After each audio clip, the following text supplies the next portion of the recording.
Paper Mario: The Thousand Year Door is a game about a ghost with giant tits and a mouse that constantly wants to fuck the shit out of Mario. But it is also an RPG, and it's a damn good one at that. I hold this game close to my heart as it was one of my favorites growing up, and I still remember it fondly to this day. Released in 2004, The Thousand Year Door is a game that was renowned and sold over 1 million copies, and it was well known for its witty dialogue, interesting art style, and overall aesthetic that was just captivating, unparalleled at the time. But I decided it's finally the time where I need to sit down with this game, hold a critical eye, and understand if I'm just wearing nostalgia glasses or if this game really is as good as I remember it.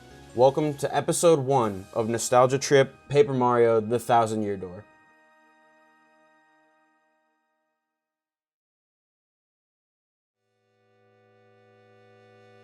The first thing you'll notice when you boot up Thousand Year Door is that some dumbass actually recorded all of his gameplay capture in display capture and hasn't activated Windows yet. But once you get past that, you'll notice how good this game looks for it being released in 2004. I'm going to throw some other titles on screen that were released the same year, such as World of Warcraft and GTA San Andreas, and if you compare the way these titles have aged to how Paper Mario: Thousand Year Door looks and holds up to this day, it's actually embarrassing for those other games. The paper aesthetic keeps the title looking fresh and interesting, and it's really unmatched in a way that kind of gives it no competition. So although it could use some anti-aliasing, and if you look at modern titles like Origami King, the textures are a lot more polished and high res, it still stands out as a creative art style that allows it to flourish 17 years later. And beyond the art style itself, Nintendo really went above and beyond in this game with little animations and design choices that really make this game feel like a cohesive world. A good example of this is the Dragon Hooktail, which is the chapter-ending boss of the first area. It might be confusing to think of a dragon in a Mario game, but by making him a paper-mache dragon and making his attacks animated in a way that makes sense in a paper universe, the world and the boss itself feel really cohesive, and it feels like it makes sense that you're fighting him. Whether it's enemy design, bosses, the soundtrack, or just the general art direction, every single corner of this game oozes creativity, and it's impossible not to have respect for the designers of this game because of how much you can see they love the project and the ideas behind it. Paper Mario: The Thousand Year Door is a testament to art design in video games and shows that good graphics don't just mean ray tracing and high quality textures. This game goes above and beyond, creating a lasting effect that you will never forget and is unlike any other game you have or will ever play. And then also we can't forget Ghost with Big Tits, Mouse trying to fuck Mario.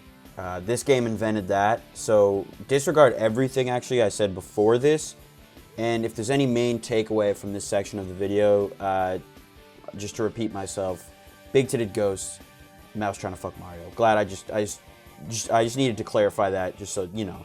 Yeah, all right, cool.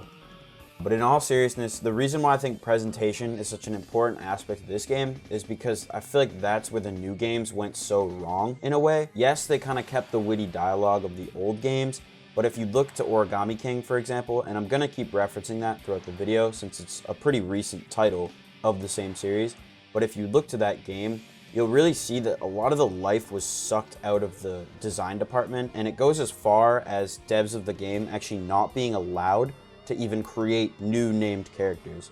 So it's kind of a breath of fresh air to relive and see this creativity that could have been if Nintendo chose to keep designing games with this older, in my opinion, better philosophy. But yes, just to briefly touch on it, this game does have fantastic dialogue. It's a little bit more hard to explain because the jokes don't really land as well without context, but a lot of the characters actually made me laugh aloud multiple times throughout the game, and it really does enhance the experience a lot more than I thought it would and a lot more than I remembered. But that's probably because I was a stupid fucking moron at 8 years old and I didn't understand any of the humor in this game.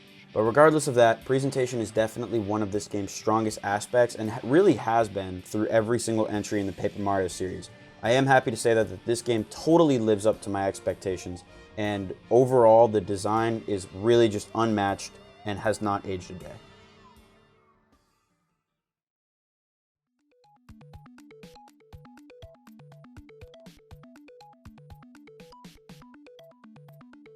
Gameplay in The Thousand Year Door really can be broken down into two aspects. You have everything inside of combat and then everything outside of that combat. Now, they pretty much take a 50-50 break of how the game plays, and there's a lot of puzzle solving elements that also happen outside of combat that I think are important to talk about. So I'm going to tackle that first and then bring in combat in the second half of the gameplay section. So I think the best area that encapsulates and really shows how good the non-combat aspect of this game can be would be Chapter 6, which takes completely, almost entirely place on a train, where your job is basically becoming a detective and solving mysteries happening within the train. There is probably a required 3 or 4 battles throughout this entire 3-hour arc, and it's amazing what the game can accomplish without the use of combat. And that's not to take away from the combat, I think it's fantastic, but the game does a really great job of making the world move and having cutscenes become seamless into the gameplay that I think can't go understated for the time. An example of this is as you progress the story on the train, it'll change to dusk, to night, new characters will move locations, and you'll get clues, and different cutscenes and events are triggered without you actually even experiencing a loading zone, which I think is incredibly impressive for the time. But it's basically just some minor puzzle solving elements and story building that I think are fantastic and really do a good job of adding to the overall gameplay. Paper Mario Thousand Year Door also has a really ingenious system of giving the player new abilities and tools to work with in the overworld. I found myself returning to old areas just for fun when I had gotten a new ability or partner because I wanted to see if there were any items that I had missed that were back there. And there usually is. The game really is just filled to the brim with secrets and rewards you left and right for checking nooks and crannies that you might not have if you weren't actually paying extra attention. So the way new abilities are gained is basically through Mario getting quote-unquote cursed or getting a new partner, which generally is kept to 1 per chapter. By design, I think these abilities do a really good job of, again, fitting and using that paper aesthetic really effectively to become actually a joy to use and making progression feel super rewarding. I do, however, have a minor complaint about the system, where basically whenever you want to use a partner, it takes a turn in combat to switch partners out. So it kind of delays everything, but you need to be using certain partners in the overworld. And if you get a new partner, so say I got Flurry, which is the second partner you get. I don't really want to use her because I think Koops is better in combat, which is the first guy that I got, but I'm not allowed to really use him all the time because I constantly need Flurry's ability in the overworld.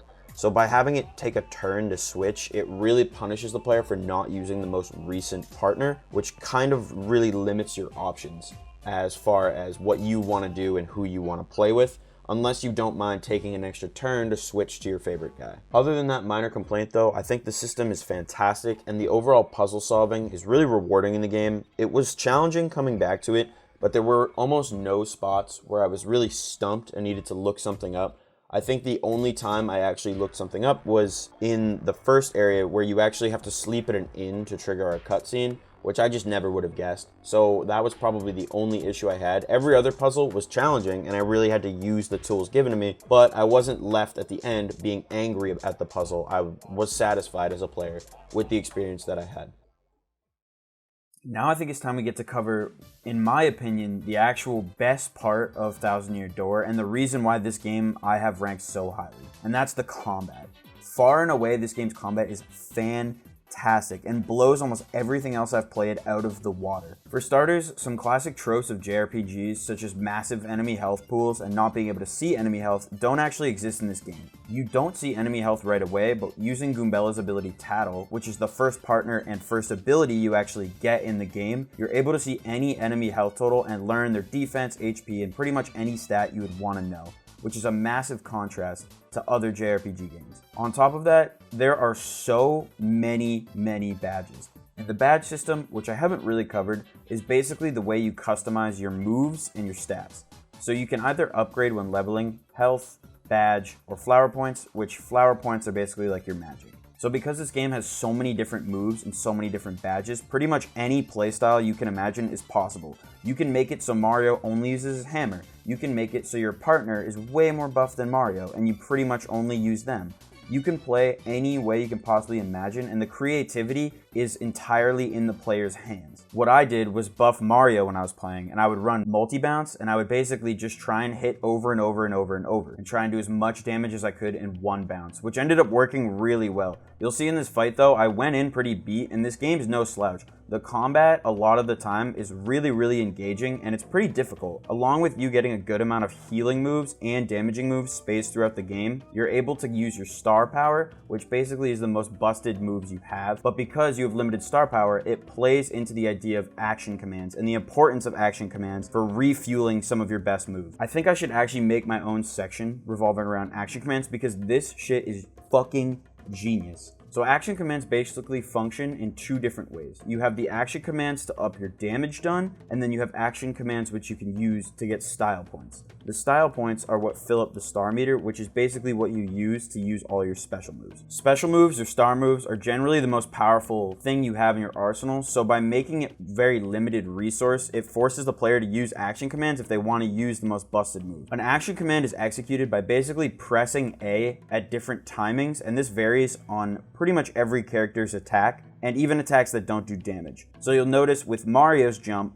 the multi-bounce that I use repeatedly in this battle, you basically just want to hit A right as you're hitting your opponent's head, and you can go infinitely, which means you could actually one-hit KO your opponent if you can hit this over and over. The timing gets tighter as you do more damage, but this is just an example of how powerful these action commands are. On top of that, you also can do style action commands, which are basically in between your damage being dealt, or when you're using the move's effect, you can time other A presses that will give you stylish effects, which give you more star meter after you do each move. Not only do these look absolutely incredible, like Mario fucking doing backflips, shooting confetti everywhere, shit's amazing. And it makes the combat flow incredibly smooth because you're always doing these little timings throughout every single attack. So it never really feels stagnant. It doesn't just feel like you're clicking a button and then watching your character do the move. You actually are the one who depends how much damage you do. You're the one who has to hit the commands, or the attack actually doesn't really do very much, and you're left in a pretty tough spot.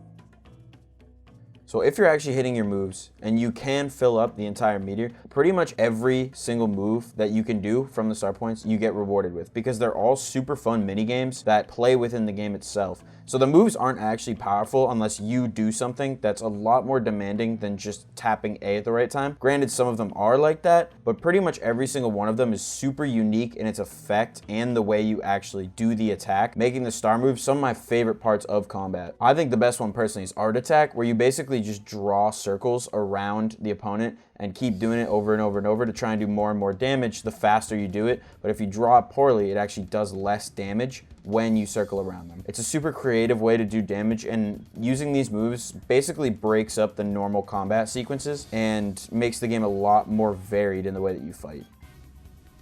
I think the last part of the combat that I need to mention, because I think it adds a lot to the experience, but it goes really understated just because it flows into the game so well, is the idea that you're actually fighting on a theater. And as you progress in the game and as you level up, the theater grows and the audience and your interactions with the audience change dynamically, which is fucking so cool. Because you could be playing a game and you're running out of time, you're running out of health, and a boss is really beating you down, and then all of a sudden someone in the crowd just throws you a healing item.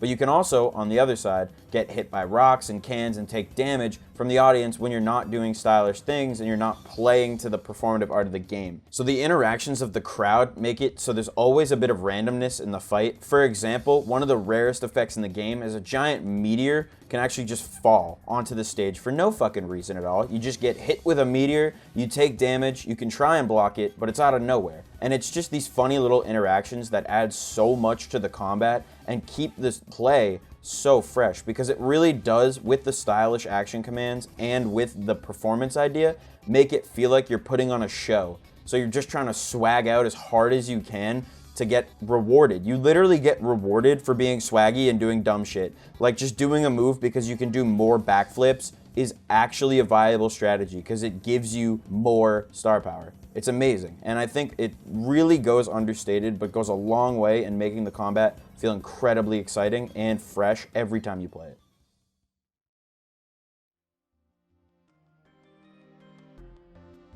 Although I've praised this game pretty much the entire time I've been talking about it, I think there definitely are a few flaws in my opinion. And when I say flaws, they're a bit more subjective than everything else I've been talking about, because it's what affected my experience when playing the game. But there are two major things and then a couple of minor things that stuck out to me, and I'd at least like to cover them because I feel like it adds to making this video a holistic viewpoint of what I think of this game. because they did impact my experience. So they are things I think worth talking about. So the first of these things is backtracking. Now I know backtracking is extremely common, but there's some parts of this game where I find the backtracking to be a little bit over the top and kind of really takes away from an area. There are two that stick out to me in particular, but what you're seeing right now is the Twilight Town arc of the game, and you basically have to go up and down this path to the steeple probably 5 or 6 times throughout the playthrough, which means the zone is really, really small, and most of your time is going to be spent here, which isn't exactly awful out the gate. The problem becomes these tight pathways you have to walk through with enemies that are basically made to be annoying. So the little flower guys will just put you to sleep, wasting a lot of your time. And then the other enemies are made to have really high defense and made to be hard to kill. So with this combination and having to walk through this path so many times, it gets really, really annoying having to deal with these enemies over and over. But this is a trend that continues throughout the game. There's not really a fast travel system until late in the game when you're returning, and even then, the fast travel system really only serves to shortcut more backtracking. Probably the most egregious part of this backtracking flaw that I see in the game is towards the end of the game, when you're basically just asked to go back and revisit every single area that you've been to. It's kind of like on the nose when I'm talking about backtracking. It's a little bit stupid. Like imagine you're playing a game, you get to level 8, and then it's like go back and replay level 1 through 7 really quick, and then you can progress. It just really doesn't feel fun at all, and it's kind of out of character for the game. So you're searching for this guy, and you have to talk to specific NPCs in every single zone that you've played in, which is really cryptic, and it's really hard. I had to Google this one too, because I just didn't want to waste my time going around talking to every single person, because the cutscenes don't move forward unless you talk to that specific person. I don't think it's a major issue that plagues the game though, but it was something that detracted from my overall experience in a couple of zones, and I definitely thought it was worth mentioning. I think really the only other thing worth talking about is the Peach cutscenes. And this might be a hot take, this might be a controversial opinion, but I really didn't enjoy them. I found them to be kind of tedious, and working my way through them and doing tasks for the computer just felt like a nuisance where I wanted to get on with my next adventure. I think a lot of people will find joy in them though. The storyline that they tell is really interesting, but this was just more something subjective. And on that note, these flaws are extremely small. I just felt it was important to put them in the video, but these were very, very small in comparison to my overall grand experience. They just were things that I noticed while playing that I think are worth a mention.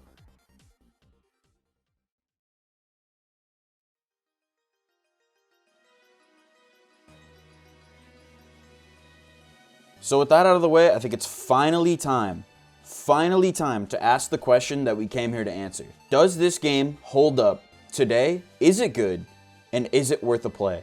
And the answer is no, this game's dog shit, and I hated my no, I'm kidding. This game is amazing. Yes, this game is worth a play. Yes, this game holds up. It offers so many things that you just will not be able to find in pretty much any other game out there, and any other game really made sense. The game is so creative and in its own lane that I think I could recommend this to almost anybody. Even the people that hate RPGs, you will find joy in this game. The humor will make you laugh. You will be charmed by the characters. It is absolutely amazing, and I'm so glad that I revisited it. Yes, most of the characters want to have sex with Mario. Yes, a computer tries to fuck Peach. But aside from those points, the game still holds up and is amazing. Yes, there are minor flaws, the backtrack, blah, blah, blah. That shit does not matter. The overall experience is fantastic and is honestly unmatched like anything else I've ever played. It is so good, and I can wholeheartedly say, as a stupid kid, I was not just tripping. This game 100% lives up to the nostalgia, and I recommend this to anybody out there who loves video games.